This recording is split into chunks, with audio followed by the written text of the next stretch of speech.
আসসালামু আলাইকুম। আশা করি আপনারা সকালে ভালো আছেন। আজকে প্রচণ্ড গরম পড়ছে। ইদানিং রমজানের পর থেকেই ভালো গরম পড়তেছে। তারপরে আবার আপনারা জানেন আমার খামারটা ছাদের উপরে, চারতলার উপরে আমার খামারটা। প্রচণ্ড রোদ, প্রচণ্ড গরম। এই কারণে আমি করছি কি, এই ফ্লোরটা, ছাদটা পানি ছাড়া ভিজিয়ে দিছি, যাতে কিছুটা গরম থেকে উপশম পাওয়া যায়।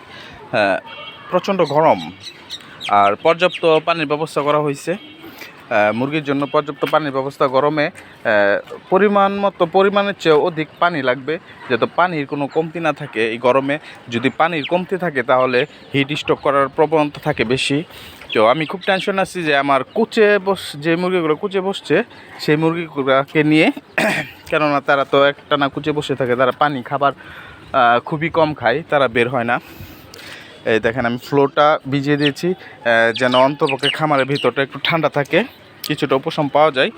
তো গরম আটকানো তো সম্ভব না, তবে প্রাথমিকভাবে কিছু কিছু পদক্ষেপ গ্রহণ করা যায় এই গরমটা কম লাগার জন্য।